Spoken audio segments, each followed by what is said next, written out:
right, welcome back to Three Man Weave. Coming off yesterday's episode of March Madness today, focusing all on the draft. I'm here with, of course, Andy Micucci, co-host. My name is Brian McDermott, and we have two special guests. The return of President Paul Lagrippo. Prez is back. Prez the return. And the debut of our most prestigious guest, most likely we've had on the podcast. Definitely. PFF's own Alex Regan. Alex, how are we doing today? How's it going, everybody? Good to be on the podcast. Love that. And yeah, Alex, we've had a lot of meetings at the Sports Analytics Club. We had mock draft. We had kind of just an overall draft preview meeting with the Sports Analytics Club. But kind of just love to get your take on some of these storylines going into the draft. First one that has really taken me off guard as a Patriots fan, because this has really impacted my opinion of our draft pick, is what is your take on Jaden Daniels, the hype coming in at pick 2? Because personally, if Jaden Daniels gets picked at number 2, I would be absolutely elated. Yeah, I love Drake May. Yeah. I personally think he's much better than Daniels, and the betting odds right now have him as -110 to be picked second. What is your take on that, and kind of what do you think is going to happen at 2? So I guess I'll start with my take on, the two quarterbacks and who I think is the better out of the two. I think that Drake May has the potential to be a Pro Bowler. I think Drake May has phenomenal arm talent and arm strength. He's also a threat on the ground. He has 7 touchdowns on the ground in 2022. Also led all college football quarterbacks in EPA in 2022, which is a huge red sign. He's a redshirt sophomore, 21 years old. But I know a lot of people have a bit of question marks about him. I know that Chris Sims put out his quarterback rankings and had him 6th, which is quite honestly ridiculous. But I do think he had him 6th. Yeah, he had him 6th. I do think that there are some things that I am in agreement with him about. I think that he is a bit erratic in the pocket. He could take he is a bit over aggressive sometimes, and his accuracy is very. It could be either he could throw some dimes, or he could just flat out miss. But I think that Drake May is securely better in the pocket than Jaden Daniels, and he also has great arm talent, arguably better than Caleb Williams at throwing. But the thing about Jaden Daniels is he's such a threat on the ground. He had over 1,000 rushing yards and 10 touchdowns even. He was the Heisman, and he was also the best deep field passer in the FBS, 20 touchdowns and 0 touchdowns in passes over 20-plus air yards. For my take, I think that Jaden Daniels is the third best quarterback. I think he should go at 3. I think the Commanders are much better set to take Drake May. They have a much better system in the structure. You see that Dan Quinn's coming in from the Cowboys system. I think they're going to try to do something what more of Dak's going to do. They're not going to ask him to do a ton of RPOs. They're going to keep him in the pocket. And also you have Terry McLaurin, Curtis Samuel, and you have Jahan Dotson all in that receiver core. I think it is just much more set up for Drake May to come in with success rather than the Patriots, who are less likely to want to start their quarterback right away. That's right. I think Jaden Daniels could come into the Patriots, but I think that Marvin Harrison is also a really good candidate for the Patriots to go at 3, because I just don't see necessarily a world where they're going to pick a quarterback and then succeed right away. I think it could be a next year type of thing. I would rather them go ahead and take the blue chip number 1 guy in the draft, Marvin Harrison. Yeah, I agree. I was starting to warm up to the idea of taking Harrison at 3. I used to be very, very cold on it. I didn't think it was the smartest idea to pass up on a quarterback class that has been as good as this one. Yeah, but Marv is he's just gross. He's so good. Yeah, he's the best. I think he's up there with Chase. I think he doesn't clear Chase as a prospect, but he is better than, in my opinion, with Chase coming out. The 2020 LSU offense, the greatest thing, greatest college football team ever. Wow. Definitely. Yeah, Paul, let's hear. What did you take on the 2-3 picks here at quarterbacks? I think that Jaden Daniels has a very high ceiling. I'm not saying that it's higher than Drake May, but I feel like where I would take May at 2, is I feel like the running aspect of the game, kind of like where Justin Fields. I know one of his problems was that when he was looking at the middle of the field, there would be open receivers there, and he would choose to run. Yeah, I agree. So I think from a team aspect, that would worry me, and maybe that Jaden Daniels could have a very high ceiling at that 2nd overall pick. I feel like you go with more of the sure bet as you can, and also in regard to Marvin Harrison, I feel like the wide receivers have very, very low bust rate in the NFL draft, especially at a position or his talent level. So if you think that you're taking sort of a risk at that 3 pick when teams like the Giants or again the Patriots at 3, they just need good players. So if you're gonna take a risk at 3, or if you think it is, I would say just go with the good player. Yeah, BPA all the way. Yeah, no, I get that. And so, anything else to say? As a fellow Yeah, Patriots fan, we have a lot of impact in this debate here. I mean, yeah, look, I'm right there with you, Dot. I think if the Commanders take Jaden Daniels, I'd be ecstatic. Not that I don't like Jaden Daniels at all. I think he's a phenomenal talent, but when I watch Drake May, and especially his clips, he just really reminds me a lot about Justin Herbert, and I've always liked Justin Herbert. I think he's obviously the strong arm. He's a pocket passer. He can run a little bit, and kind of to your point about the mobile quarterbacks, I think especially on the Pats, obviously nobody knows what Gerard Mayo is gonna do, and how that offense is gonna look next year. But I just they've never had a mobile quarterback. They tried to do it with Cam. Granted, they did have some success with Cam, but that fell apart really quickly. And just to Paul's point too, again, these rookie quarterbacks that come in with the legs and the arm, yeah, they could pan out like Lamar and be amazing, but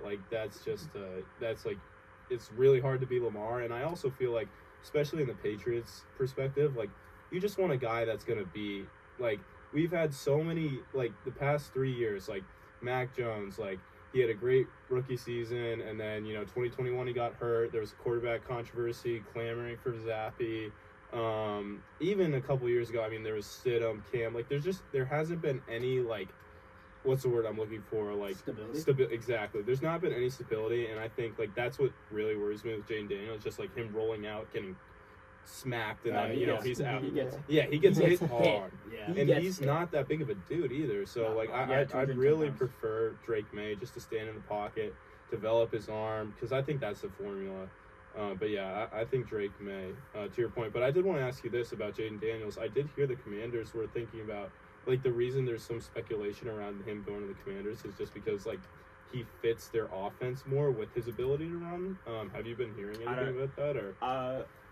I don't even agree with that rumor at all. I heard that there was one with J.J. McCarthy being argued at too, but I don't even think what the Commanders did so well last year. Obviously, it's a much different system with the scheme we're going to see. But if we're assuming that Dan Quinn is going to come in and put a similar system into the Cowboys, then any rushing threat kind of negates what they're going to do anyways. Mm-hmm. They like receivers who get open quickly, CeeDee Lamb, and they want some explosive deep threats. That was Brandon Cooks last year, and they have Curtis Samuel and Jahan Dotson to do that as well. I don't even think Jaden Daniels fits the Commanders' scheme at all. Mm-hmm. He is more of a kind of when he tucks the ball into his shoulder, that the play is dead. He is going to run it no matter what. Mm-hmm. And I think that one of Drake May's best aspects is giving the play second life. I know that's Caleb Williams' whole MO. Yeah. But Drake May is also in that similar conversation. Yeah, definitely. Switching the conversation over from offense to defense, this draft is so loaded with offensive talent that it really makes you wonder, when do you even take defense? And I feel it's such an open debate. Who do we have as our first defensive player off the board? Because I feel it's such a conversation. Yeah, so I think it's more like the conversation of who can pick a defensive player and would you rather pick defensive player over offense, especially within this draft, and then who are you going to take? In my opinion, I think the best defensive player in this draft class is either between Byron Murphy II out of Texas or Terrion Arnold. I loved both of their films. However, the teams that are going to pick them are in the 10s, at most 8 with the Falcons, and I think they would be leaning towards edge rusher the most. You got the Bears at 9, but I would argue they would want receiver more. You'd possibly trade up for a guy like Rome Odunze. You got the Raiders. The Vikings are 100% taking quarterback. The Broncos 100% want quarterback as well. You're getting into that 13, 14, 15 range where you start getting into the defensive players. In my eyes, I think that Dallas Turner is going to end up being the first defensive player taken, but I have him currently 6th on my defensive rankings. I've got Byron Murphy, Terrion Arnold, Leia Tolutu, Jared Verse, Quinyon Mitchell, and then Dallas Turner coming in at 15 for me. Speaking about Dallas Turner a bit, he has humongous splash plays. You saw the 10 sacks and the 54 pressures that he had. A lot of them on film, especially when he's going up against guys like Ole Miss, Texas A&M. He was dominating some below average offensive linemen, even had some big splash plays against Georgia in the SEC championship. I just saw a bit of inconsistency He doesn't play with a great amount of power. He does convert speed to power well within his bull rush, but he really relies on his quick speed off of the line of scrimmage and his ability to bend around the edge. Can win in the inside as well, but there is also a bit of run defense kind of lacking. Double teams really negate him a ton. He came in at the combine at 247 pounds, 6'2", great combine, great athlete, but he is a bit inconsistent as a pass rusher. And then I would think the next guy after Dallas Turner would either be Jared versus Leia Tulu, because I think the edge class is going to be looked at as a bit higher than the cornerback class. Yeah. Leia Tulu has a deep bag of pass rush moves, also has great movement, and then Jared Verse just plays with a ton of power, and his bull rush is the best out of the three. Definitely, yeah. Paul, who do we have as our first D player off the board? I hate to be cliche, but I'm gonna say it's Dallas Turner too. I feel like especially if you get into the teens and you can get like a high quality edge rusher, that kind of late in the first round or middle of the first round, I feel like a lot of teams that are gonna go best player available would want to add something to their line. So I think that would be like a very good value pick to get an edge rusher that late. Definitely. Yeah, I'm right there with you. I'm thinking either Dallas Turner or Jared Verse, and basically for the same reasons. Shout out to Kev, because I know he loves the Texans, and they got the Offensive Rookie of the Year and the Defensive Rookie of the Year. I can actually see, I know you said the Bears want to go with the receiver. I could see that, but I could also see them going with one of these guys. Maybe not as likely, but I think like they do have DJ Moore. I think they just lost for Keenan Allen. Yeah, they just got Keenan Allen, and they lost Mooney, but don't they? Yeah, Mooney's fine. But I mean, Mooney played phenomenally without Justin Fields. Yeah. When he got there, Justin Fields is a one-read quarterback, and I mean, I think that's kind of proven by not only the film, but DJ Moore popped off. Nobody else had any receiving yards. But yeah, I think if it really, with the conversation around the Bears, is if they have the opportunity to get receiver, any offense, even if you wanted to argue with left tackle, go help Caleb. Because Caleb, we're assuming that it is the number 1 overall pick. He's probably gonna be it. Help Caleb any way you can. The proven method to help rookie quarterbacks is to keep on giving them as many weapons as possible. The defense is also part of the conversation. Yeah, that was kind of my thinking. I mean, it could go either way. I could see both things, but getting back to this, a shout out for Kev. I think if the Bears go with obviously Caleb, I think he's going to be the favorite for Rookie of the Year when the season opens up for offense. But for defense, like if they get one of these guys, Turner Verse, and I mean they could be, repeating what the Texans did last year. But I did want to shout out an honorable mention to Cooper DeJean. Out of Eugene. White boy magic. Yeah, he's a beast. On Iowa, like he plays with so much fire, and he's a physical cornerback, which I really like. He had 41 tackles last year, a couple tackles for loss. I think his coverage is good, and I think it'll get even better at the NFL level. So I think whoever gets him is going to be really happy. Especially, too, I just found this out. He returned punts last year. Oh, yeah. No, he was the Big Ten punt returner of the year. Yeah, I mean, this guy's an athlete. He's All-American as well. And all these corners are just like, you love, like, Jalen Ramsey, he plays with the fire. Sauce Gardner plays with the, like, you know what I mean? They're just chippy dudes, and that's what you want in a cornerback, at least in my eyes. Yeah, so. I guess I could add a little bit more to Cooper DeJean, because I just recently saw his film. The statistics for this year, I knew he only played 10 games. He did break his leg, and that's why he didn't perform at the combine as well. But 37.8 passer rating allowed. He had he had 7 interceptions within the last 2 years. And the thing about Cooper DeJean is, I don't think the boundary is a bit of a question mark, because I don't think he fits in a man scheme. He is very physical, but he plays more off coverage. Doesn't thrive the best in press. But 43% completion percentage allowed. Also, good run defender. Solid tackler, punt return versatility. I do have him as my cornerback 3 just because I really, really like Terrion Arnold, and Quinyon Mitchell has just massive athletic upside. Ran a 4.33 at the combine, 9.75 relative athletic score. I mean, I was really low on the cornerbacks coming into the draft, and then after watching a lot of film, it's just kind of gotten a lot better, especially with Cooper DeJean, who I think fits best. He really fits best in the slot. I think he is a prototypical slot at the modern day NFL. We've seen like Trent McDuffie, Devon Witherspoon really, really, really thrive early on as slot cornerbacks, and Cooper DeJean could be the next in that conversation. Yeah, definitely. I mean, I can definitely see, Cooper DeJean, amazing prospect. I mean, I can definitely see Turner to the Falcons, but, I wanted to come with a little bit of a little galaxy brain play here. So I'm thinking, maybe the Falcons, they don't go Turner at 8. and maybe the Bears go with a receiver at 9. Like, so the Jets at 10. Here's my thing here with the Jets. Here's my thing with the Jets. So I feel like they're like so good everywhere. I mean, obviously we trust in Rodgers. Like that's kind of the whole season relies on. Yeah. And I feel like your team's so good. Like everywhere. Like you just signed Mike Williams. Like you got Tyron. I feel like your O line isn't as much of like a weakness anymore. Like I feel like it's decent now. Yeah. What if the Jets take a cornerback and just have like the grossest defense in the NFL? I saw Cooper and Twitter. Sauce like on each the, side. Oh, that would be. That's a saw little Galaxy brain play. I could see the Little Jets gross doing pick. that. I saw Little the gross Stay pick, some Hot could say. podcast. They picked Cooper DeJean at 10.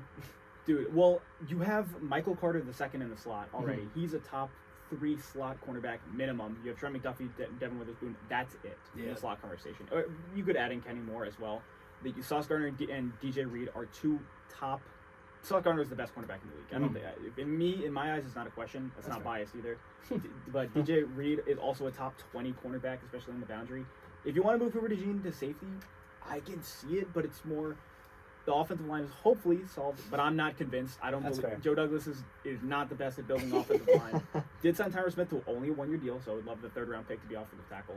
Wide receiver 3 is still not secured, and I think right tackle is still a question mark. You got Morgan Moses, but only for 1 more year. You got again Tyron Smith, only 1 more year. Quarterback is not a question either. I don't think the Jets picking quarterback. And then for defense, the only position of need on defense is really safety, but you're not going to pick them 10. So the Jets are really open up to. They could do whatever they want. Trade back, pick the guy you want, pick a guy that maybe fell. There are just a ton of opportunities for the Jets at 10. Definitely. Wait, just sorry to jump in on the Jets again, but what do you think about like Brock Bowers Oh man, to the Jets? don't get me started, bro. No? No. Brock Bowers is the best tight end prospect I've ever seen. This dude is. And I mean, he's like the Jets. Like you have the receivers, you have the running back, you have the quarterback. Tyler Conklin at 500-some yards. As well. But he's not. He's not Brock Bowers. He's not Brock Bowers. Brock Bowers led the FBS in the last 3 years, ever since rookie in yards after catch. He was the highest graded tight end in 2022 with 900 yards. Also led the FBS. Jesus. I mean, he had a 70% contested catch rate in 2022 as well. 70%. Which is 70%. It was like I think it was 9 or 8 contested catches out of like 14 or 13 opportunities. Jesus Christ.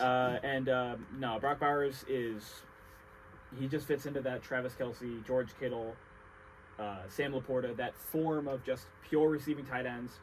Now Brock Bowers, he's a little thin for the position, and he isn't the best blocker, so you can't put him in line all the time. But he's a receiving threat. And if anybody deserves the generational moniker in this class, it is literally Brock Bowers, because he can change the position. He is not a tight end. He's really a slot wide receiver that just has the position of a tight end. He's actually could be a game changing and positional changing player. Definitely. I heard that about Evan Ingram too. I know, but Evan Ingram was more of that like pure speed guy, and that was some like Giants PTSD I right mean, there. Evan Ingram was good Evan Ingram was not bad in the last 2 years. Yeah, it's true. Yards last year. Maybe it's the team that drafted him. Yeah, You never it's know. true. Now he has such Who a high knows? catch rate, but whatever. Yeah, I think that definitely. was 100 receptions. Yeah, kind of moving back up to like the top of the draft area, I've heard a lot about, specifically the Vikings, really. I've really, the Vikings trading for 2 first-round for trading for a second first-round pick, most likely going to trade up, Obviously, the Vikings are looking to trade up. Any more teams you think are looking to trade up, maybe trade down? I've heard, as a Pats fan, Pats maybe trading down if they don't like Daniels, which I'd just rather take Harrison if you like Daniels. But I could see that happening, or, maybe, any of the teams, Broncos trading up. What are your thoughts on any potential trade ups, trade downs that could happen on draft night? Yeah, so I've got 2 or 3 big trades. You obviously mentioned the Minnesota Vikings, which I think are the most likely. There's a reason why they traded for the 23rd overall pick. They probably want to package it to get a franchise or quote-unquote a franchise quarterback, and then probably the top big 3. quote-unquotes if it's I McCarthy. mean, yeah, because you can't determine a franchise quarterback until they get into the room. Yeah. So. But I think that there are 2 other big ones. I think that the Chargers at 5 are pretty much gearing up for a trade down. They got rid of Austin Eckler, Keenan Allen. Everyone. They're taking this year as an audit. Yeah. And I think that trading down for 2 first-round picks possibly, that is a great move for the future. That has been proven to be a great move for teams like the Chicago Bears, traded down for 2 first-round picks. Now they have the first overall pick again. Yeah. And I think that the Broncos are another really, really strong candidate for trading up. They do not have a quarterback. Jarrett Stidham is the quarterback one on the roster right now. Former Pats legend. I also think that Sean Payton really wants to get his guy at quarterback. He did not like Russell Wilson last year, benched him in the last 2 games. Yeah. I think he wants to get his guy, and if he finds him, probably JJ McCarthy, then he's gonna go and make the move. I think that he could also be another trade up candidate. Later in the draft, I think that there are some trade down spots. Teams like I think the Dolphins don't have a defined need where they can move out of their spot. I also think that the Cowboys don't trade down; they never trade down. But they're also another potential one where I think they just need to accrue more picks. And outside of that, I think that this draft is more of we'll see on draft day. I don't see a ton of. There isn't a team that definitively needs to trade up to 1 now, so it's kind of a we'll see. Like the Giants are another we'll see too if they want to move up for JJ McCarthy. Yeah, definitely. Any other trades we forecasting here? Yeah, so I actually kind of have a bold statement here. Oh, let's go. The gross pick, Paul's picks. Let's I go. think that the Bears are going to trade back up with that 9 pick. Ooh, Okay, yeah. Okay. I think they might try to slide to get like Malik Neighbors or Dunze. I like that. That'd be crazy.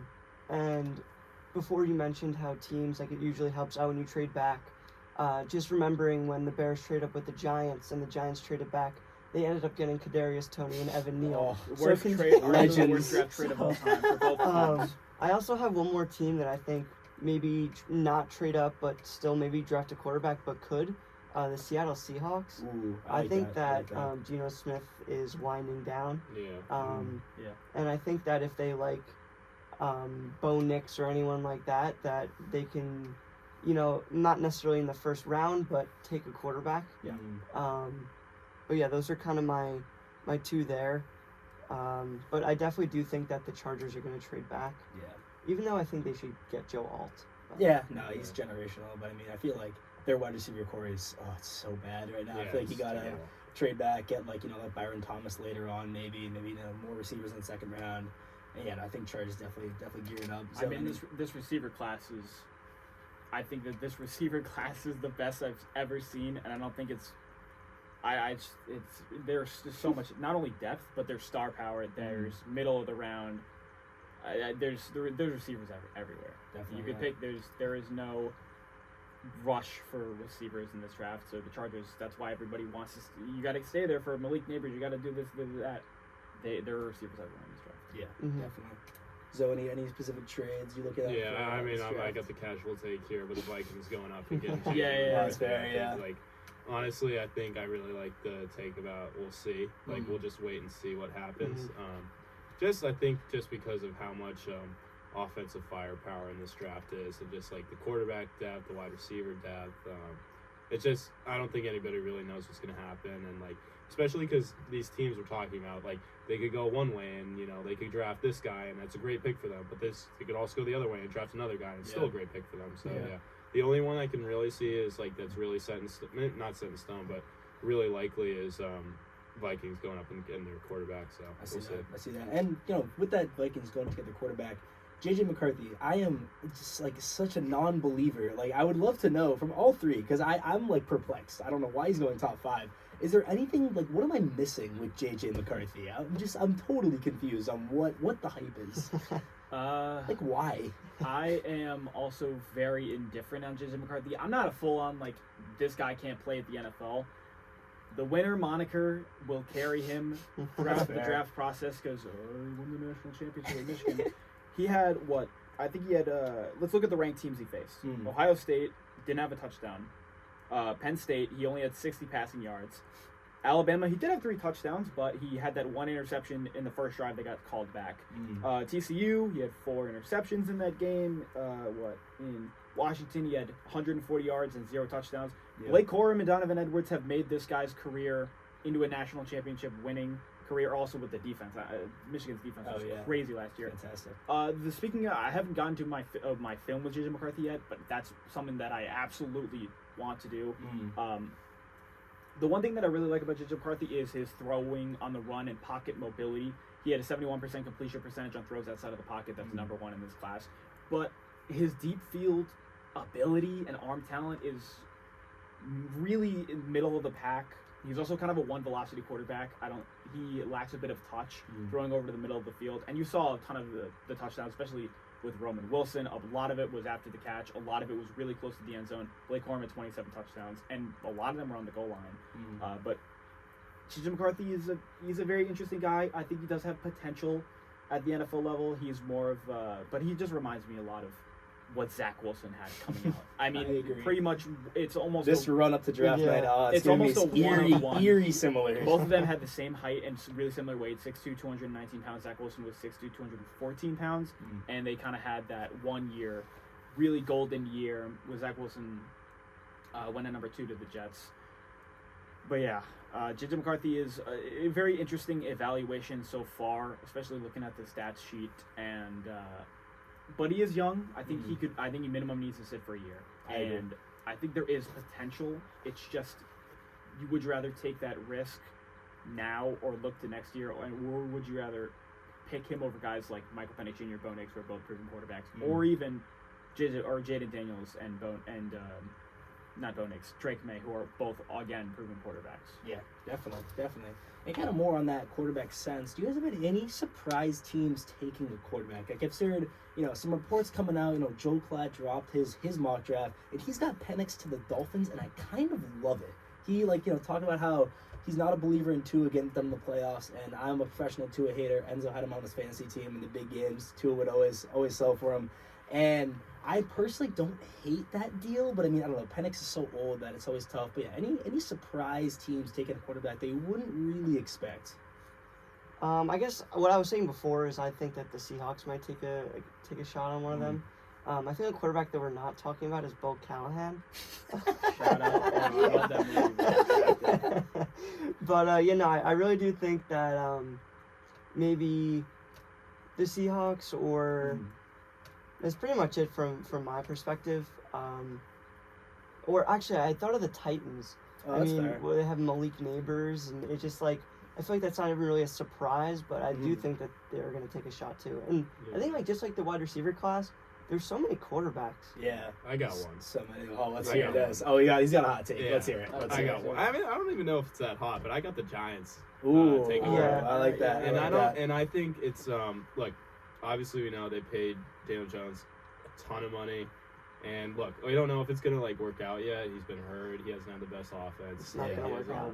Probably It's not working out. And maybe that's not all his fault, but either way, he might have to leave. And they do have an opt out of his the Giants have an opt out of his contract next year. So I especially with some of these quarterbacks we're talking about, like J.J. McCarthy, he's gonna have to sit for 1 year if he's gonna be the most successful. Why don't the Giants in that 5 spot? Because McCarthy, if the Vikings don't trade up, McCarthy could slide down to 5. Yeah. Take McCarthy, take one of these guys, and let him sit behind Daniel Jones. And if Daniel Jones is a good quarterback next year and the Giants have success, then, awesome. Keep Daniel Jones, let McCarthy be that guy. Kind of similar to what we saw in New England when the Pats drafted Jimmy Garoppolo. Different situation, kind of. Yeah. Bill Belichick didn't really believe in Tom Brady anymore. We all saw how that panned out. But look, they got the quarterback, and that was second, third round. Nobody really knew who he was, and they let him sit and learn behind a quarterback, and then they shipped him off to 49ers, and he's not the greatest, but he had a solid career. I could definitely see something like that happening for the Giants. The other thing I do think the Giants could potentially do, though, is if they draft a weapon, one of these offensive receivers, one of these defensive guys, someone that's going to just boost their, kind of like how Paul was talking about how the Patriots need good players. I think the Giants need good players as well. If they don't want to take a quarterback and they want to take a receiver or someone that's going to help them out on the offensive side of the ball, they could. And Daniel Jones doesn't pan out, which again he could, and that's great. But if he doesn't, maybe next year they're probably if he doesn't pan out, they're probably going to have top 3, top 4 pick anyway. Yeah. So then you're looking at Quinn Ewers. Or you're looking at Shedeur Sanders, and those. Quarterback class next year might not be as strong as this one. Carson Beck too. There's some guys next year too. So obviously the Giants are winning a Super Bowl in the next 2-3 years. So they could definitely wait and get one of these guys and turn around really quickly. Yeah, definitely. I've got a hot one as well. I do like that Giants one. I think they probably will take one. I don't know if Kev would love that or resident Giants fan. But I've got one that. Alex, I'm coming for your team. I'm going for the New York Jets, and I Who are they think, gonna pick? in my opinion, I think it's about if the second round, if it's we don't have a second round Penix, if Penix, trading up for I'm saying one of the tail end quarterbacks. Yeah, Because I personally am I do like Rodgers, but his injury history and his his age obviously being 40, He's coming off an 40 years old. Achilles. I don't trust him or Cousins, by the way. Definitely, don't love that deal from Atlanta. You getting don't Kirk. like that? They paid a lot, but they just paid him to get in the building. Yeah, no, definitely. And I mean, I do like them as quarterbacks, but I think that age and injury could be rough. And I think maybe drafting a flyer on some guy in the second or late first round for the Jets could pay dividends. Because I mean, I don't know. How much can you trust Rodgers to not get injured at all this The conversation year? would be who would it be? That's fair. We're all assuming Caleb Williams, Drake May, Jaden Daniels, JJ McCarthy, all going in the first round. Yeah. Bo Nix is gonna be 24. Mm. Michael Penix Jr. is gonna be 24. Spencer Rattler is 23. Michael Pratt's 23. Jordan Travis is 24. You got a bunch of older quarterbacks. It's more of less of. It's who can you even rely on to sit for a year? I think that next year's quarterback for the Jets, because I'm buying Rodgers for guaranteed one, which is next year. Yeah. Maybe 2025, and then after that, I'm not buying into him coming back. That's fair. But I think he'll be fine. I mean, it's more of he's one of the best structure quarterbacks, and the athleticism it's going down. But again, this is the 2019-2020 MVP. First ballot Hall of Famer, one of the best quarterbacks. Yeah, I think he'll be fine. I don't think he'll fall off a cliff, at least this year, hopefully. But I think that this year is more of do everything you can to continue to build around him, and then next year we'll figure it out. Yeah, no, that's fair. I completely didn't even think about the age. They're all 23. Yeah, no, plus. this all is so old. This is a very old quarterback class. I think the youngest, JJ McCarthy just turned 21. Yeah. That's crazy. Other than that, it's really Sam Hartman's 25. Tagovailoa is 23. 25? Milton is 24. 25? Oh my god. No, Hartman needs to go get a modeling. He needs to go find a modeling agency, bro. He needs to stop playing. Travis is 23. I mean, there are not that many young quarterbacks outside of McCarthy, and I think that's why there is a lot of appeal. His age in front offices, it matters because of the contract and the timeline with that prospect. But I think that there is one other team that could pick quarterback, which is the Raiders. I know I already mentioned the Broncos potentially trading up to take quarterback, but I don't see a lot of Raiders conversation around taking quarterback. That's fair. They signed Gardner Minshew to a 2-year deal, and he's solid. But if they wanted to go ahead and pick another quarterback, I think that Bo Nix maybe fits the system a little bit better than Penix. I don't know a lot of teams that would take Penix because you'd have to change your scheme a ton. Because left-hand quarterbacks is a whole different side of the field that you're working with, and also you have to deal with the right tackle is now your blind side. It's a whole bunch of stuff. Yeah. But I think the Raiders are a team that could take quarterback, but I would more lean off of that. That's fair. Yeah, I think Gardner's success was more Steichen than Minshew, in my opinion. I mean, Steichen, Richardson. Kind of an interesting insight. You were talking about J.J. McCarthy's age. Our advisor, Philip Maiman, I remember he was telling us about a project that he did, and it was actually for the NBA, and they were doing values of prospects for the NBA draft. And as their age went up, their value, it was the value that went down the most when it increased was age. So these teams that could be having these models, their value for J.J. McCarthy, because of his age, that could be why he's so high on a lot of teams' boards. That's a good point. Yeah, That's a really good point. And also teams, especially NFL teams, they love winners. If they do not like losers. And a lot of people will say that Caleb Williams fits into that bracket of being a loser, crying after games. But the man's just trying to play football. He's passionate about the game. But teams love winners. That's why we see all these national championship teams getting 8 or 9 players every year. TCU lost everybody. Yeah. LSU had the most first rounders for a college football team. Bama gets drafted every single year. Georgia, when they won the national championship, they had a bunch of first rounders as well. Teams love winners. Definitely. We great draft discussion, but now the real meat and potatoes. 3-man weave. Welcome back. The best bets of this week. March Madness is going on as we speak. And of course, we've got bets. But real quick, while we explore the data and analytics behind sports, our discussions on sports betting are for informational and entertainment purposes only. Always gamble responsibly. All betting decisions are your own decisions with your responsibilities. To start us off, dots, locks. We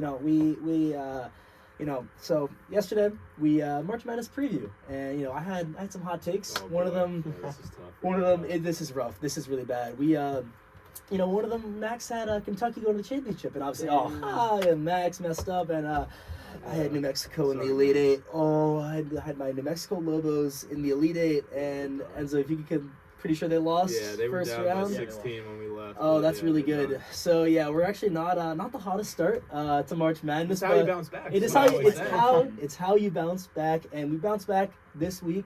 Today, Houston -24. We got a trend here that's really helpful for us. It's a lot of points. It's a lot of points, Yeah. and here's why we're betting it. Teams coming off 20+ point losses come into the tournament 70% against the spread. It's a classic bounce back spot. Houston got blown out in their conference tournament game. I don't know if it's championship exactly, but they got absolutely blown out, embarrassed. They're gonna come in, embarrass the 16 seed. I think they win by 30+. Maybe even 40+. Maybe Houston's putting on an absolute clinic. I love the Houston Cougars -24. Secondly, I've got my TCU Horned Frogs, the 11 seed, I'm pretty sure, playing a 6 seed. Maybe, no, 8-9 matchup, playing Utah State. And I've got them -4. They're just the better team, more talent, more experience. It's that simple. I trust my Horned Frogs to get it done. I feel they'll shoot the light out of the ball. I think 3-point shooting is going to carry them. I'll take my TCU Horned Frogs -4. Any other bets, gentlemen? We got a little same game. Oh, here we go. The parlay demon. Yeah. Well, people are gonna be watching March Madness tonight, but not me. Oh. I'm gonna be watching. What could he possibly be watching? I'm gonna be watching folks? your Boston Celtics take on the Detroit Pistons. Yeah, maybe some people aren't gonna watch that. Only true fans will watch that. But there's a little same game parlay for you. No Jason Tatum tonight, so you know what that means. Derek White game Bang. for the ages. Bang. I think he goes over on his points, but we're actually taking his over 7.5 assists. He's been dishing the ball crazy dishes the last couple of games, and he's been over that number a lot. So I like that a lot. Over 7.5 assists.